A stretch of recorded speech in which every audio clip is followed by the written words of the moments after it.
the vast steppes of Mongolia. The smell of roasted mutton and fermented mare's milk fills the air. Warriors covered in dust and blood divide spoils of war, piling up gold, silks, and plundered weapons. But the most valuable prize is not material wealth. It is the captured women, wives, and daughters of defeated enemies who will be distributed among the conquerors like cattle. This is not a scene from a horror film, but documented reality of the Mongol Empire under Genghis Khan, the conqueror who built the largest contiguous land empire in history on a foundation of genocide, systematic rape, and calculated cultural destruction.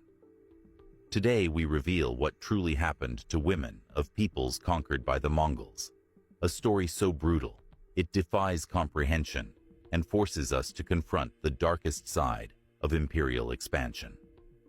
Genghis Khan was born with the name Temujin around the year 1162 on the steppes of Mongolia, in a world of nomadic tribes constantly at war. He unified the Mongol tribes through a combination of relentless brutality and strategic genius, proclaiming himself Genghis Khan, or universal ruler, in the year 1206.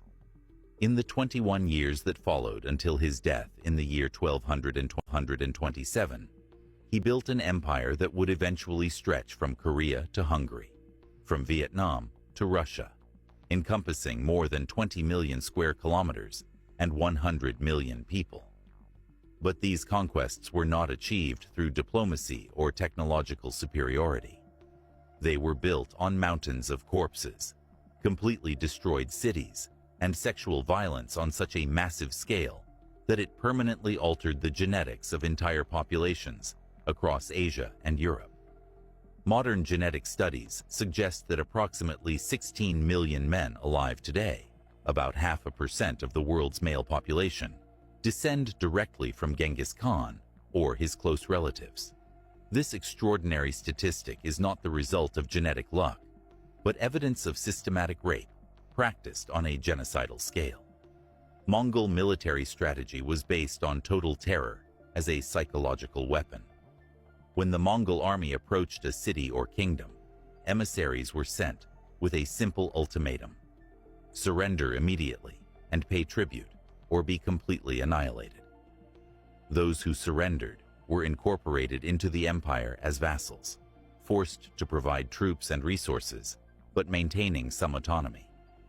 But those who resisted faced destruction so complete that entire cities were literally erased from the map, serving as warnings to everyone else. The treatment of women in conquered cities was particularly brutal and systematic.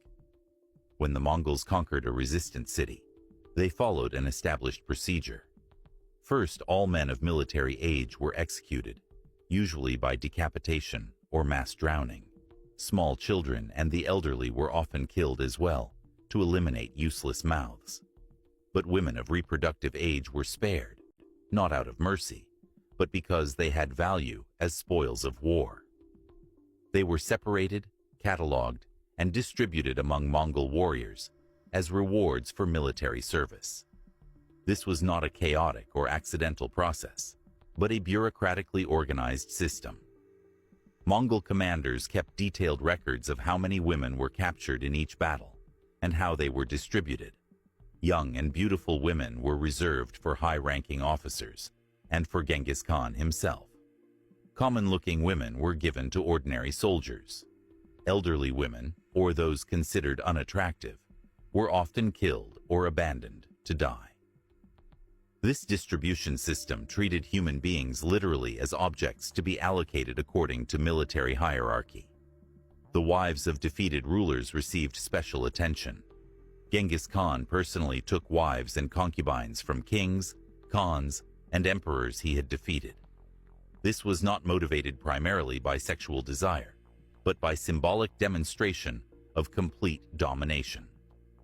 By taking an enemy's woman after defeat, Genghis not only humiliated his adversary, but also broke dynastic lineages and affirmed that he was now patriarch of all conquered families.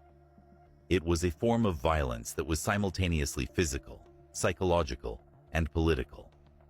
In the year 1218, when the Mongol army conquered the Khwarezmian Empire in central Persia, after an unprecedented campaign of devastation, Sultana Turkan Khatun, mother of Shah Muhammad II, was captured. She had been one of the most powerful women in Asia, controlling a vast harem and wielding significant political influence. After her capture, she was forced to serve as a concubine to Mongol commanders, before eventually being executed.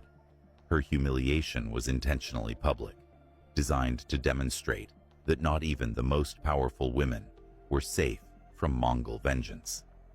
Sexual violence was not limited to the immediate moment after conquest. Captured women were forced to travel with the Mongol army on their campaigns, serving as continuous sex slaves. They carried equipment, cooked, cared for horses, and were sexually available to warriors whenever demanded.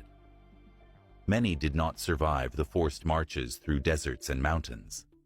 Those who became pregnant faced an impossible choice: attempt abortion under primitive conditions, risk giving birth during a military march, or eventually have a child who would be a Mongol hybrid, rejected by both their native society and by the Mongols.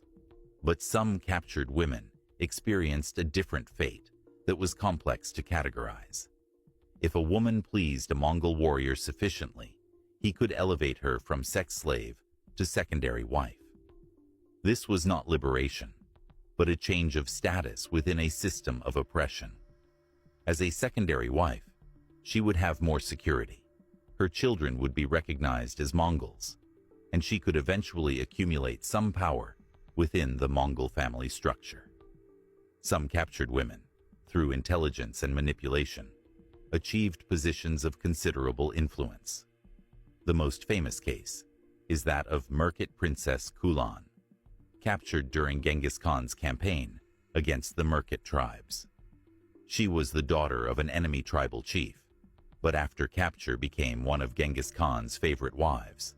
She eventually gained enough influence to protect some surviving members of her original tribe, and even negotiate peace terms that benefited